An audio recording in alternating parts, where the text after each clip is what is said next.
Hey, good morning. Good morning, everyone. Boy, those lights are bright. All right. So, assured PNT for data centers. First off, let me tell you who we are and what we are, basically, real quick. We're Oscilloquartz. We've been around for 75 years. We're the oldest timing company that's out there. And what we're looking at today is assured PNT for data centers.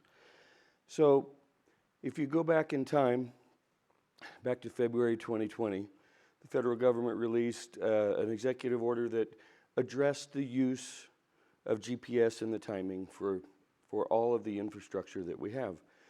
So I think we know that PNT stands for position, navigation, and timing. Without timing, you don't have the other two. And what we're finding more and more in the industry is not just data centers, but even out in telcos and power systems and all of that, that there are a lot of people that are running single-threaded, and we'll give you a slide about that in just a minute. But what we're seeing is that there are not a lot of backups. We're reliant upon GPS. GPS, we know, even when it was launched back in the late 70s, early 80s, when the signal gets down to the earth, it's about minus 130 dB, so it's not very strong. Back when it was launched, we didn't have the technology that we do today, where I can go up on eBay and buy a GPS jammer. I can plug it into the cigarette lighter of my car and park next to a central office and impact the timing, impact the GPS for that data center or for that central office. There have been instances where people have deployed accidentally in the US these GPS jammers, and they parked them at Denver International Airport, and they impacted over 80 square miles of airspace where they had issues with planes being able to come in, land, and take off on a particular runway. Same thing happened at Dallas-Fort Worth, totally brought down one runway. And again, this was in the US, so it wasn't what they classify as a terrorist issue. But what we see more and more, and it's overseas, there's a lot of GPS jamming and spoofing and issues going on, weakening going on over where there's war happening. So what this mandate was put out there to do was to raise awareness for the fact that we can't just rely on GPS. Okay. So there are three areas down here at the bottom. The DHS is coming up with a resilient PNT framework, NIST, Cybersecurity Framework for PNT Profiles, and the IEEE 1952.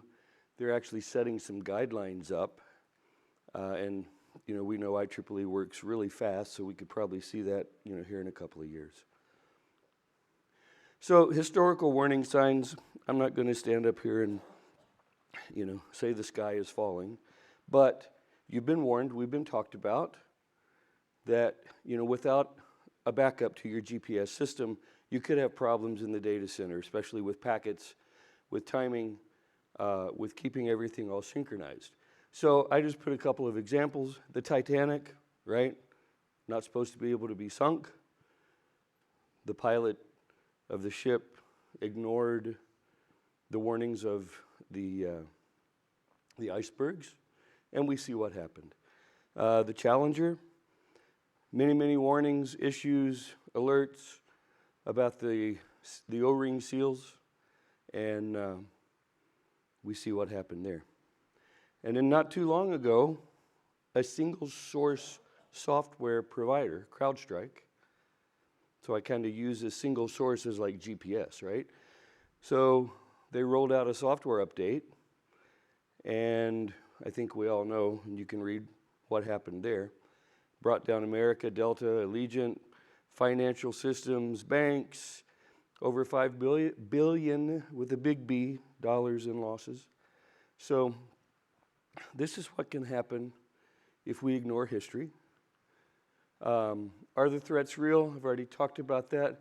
What are the real threats for the data centers? So jamming and spoofing. If you just rely on GPS, you are leaving yourself vulnerable if that is your only source of timing. Spoofing, so the broadcasting of fake PNT signals. they can have an impact on your data center as well. So a quick, how does PNT work? What really is it? So this is what we see a lot in the industry. Single-threaded. You have one GPS receiver up on the roof. You have a time clock, and that provides your NTP, your PTP, your SYNC, whatever timing source that you're using for your data center or your particular application. This is out there. It's been out there forever. I've dealt with customers that said, I'm having problems with my timing source. Well, when was it installed? 15 years ago. And has the trees grown up around the outside of your building? Yeah, okay, well, that could be interfering with the GPS signal. Has there been any infrastructure changes on the roof, such as new HVAC? Could be interfering with what's going on there as well. So, to take it from a single source and to give you some redundancy and some backup, there are some very simple steps that you can take. You don't have to throw out everything and bring everything in. You can just add some additional equipment to give you additional capability to make an assured or resilient PNT solution. One of them would be, instead of going from a single band L1 antenna to a multi-band. So now you have different satellites, different bands, different frequencies that you can get your PNT signals from. The next would be the addition of a cesium clock. So the cesium clock gives you 1 PPS, 10 megahertz time of day. We can be accurate up to 100 nanoseconds for 120 days. You're like, well, why do I need such a long holdover on that? Well, would I rather drive my car that I can get 350 miles on, or drive my truck that I can get 550 miles without having to stop? You don't have to worry about things. So by using this assured PNT technology, it gives you the ability to roll out whatever timing source, timing signal that you have. In addition, a newcomer, if you will, it's been out for probably a little more than a year, and I will call this my 90-95% solution, is something called the Iridium Low Earth Orbit Satellite System. So we know Iridium's been up for a long time. Working with Satellus, we have the ability to take in this signal, because the low Earth orbit satellites, the signal's 1,000 times stronger. And 90-95% of the time, as we can attest here, you will be able to derive an accurate PNT time source from the Iridium satellites. You can take that and bring that into your grandmaster clock, and now you also have an additional line of resiliency. So, again, very simple. You don't have to totally replace what you have, but add a different antenna, add a cesium clock, add a different time source, and of course, we would also could be bringing in PTP from another device in your network if you deploy more than one grandmaster clock. So we believe in what's called zero trust timing architecture. You don't necessarily believe everybody. You have to validate. And this architecture, though, is made up of 3 specific technologies, 3 different ways of doing business, if you will. The first is augmenting the protection. So with the antenna, you could put multiple antennas. You could put antennas that are anti-jam, anti-spoof. Basically, they have a skirt on the bottom, because we know any jamming is going to be coming from the ground up. So anti-jamming, anti-spoofing.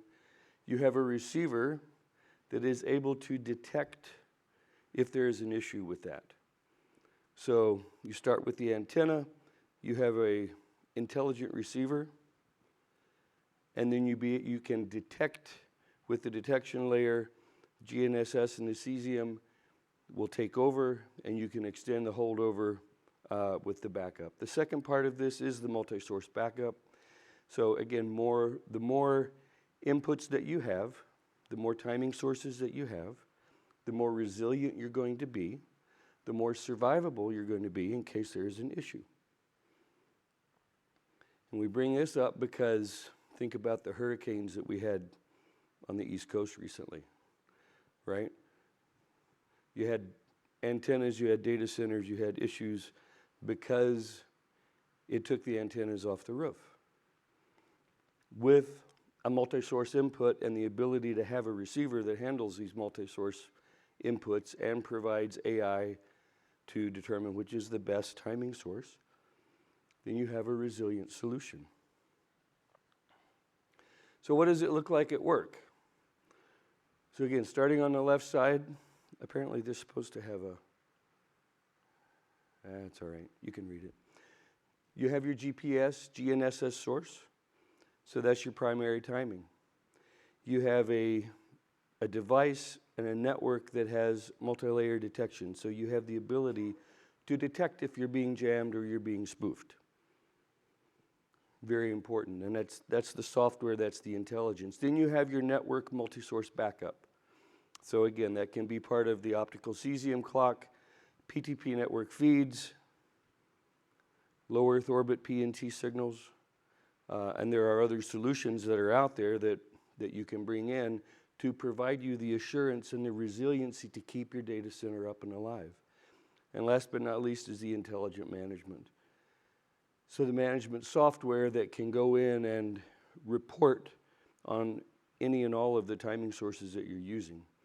So it's a multi-level fault-tolerant type of a solution. So real quick, I wanted to hit on this. The Iridium Satellus, the STL Leo PNT alternative to GNSS. Again, GPS antennas, MEOs, middle Earth orbit satellites. This is a low Earth orbit satellite, 300-ish kilometers up, 350. It's an alternative. It's a backup. It is a solution that can be deployed kind of standalone, or as a backup going into your Grandmaster clock. So the signals are 1,000 times stronger. They're encrypted for high security, so it's impossible to spoof. And they can penetrate most buildings and applications. So last but not least, call for action. We believe that TAP should shift the focus. We're pushing accuracy, right? We have accuracy out to, 100 nanoseconds for 120 days. So we have the accuracy, but we need to shift to more assurance and resiliency to give you backup so you can stay up and operational and functional should something happen. Okay? PNT is more than just a buzzword. It's changing the way that we are deploying the networks. We think that TAP should also explore more alternatives to GPS. So the STL, the 3D geolocation, and NAB, National Association of Broadcasters, their BPS terrestrial system. Thank you for your time. We appreciate it. Have a good rest of your day.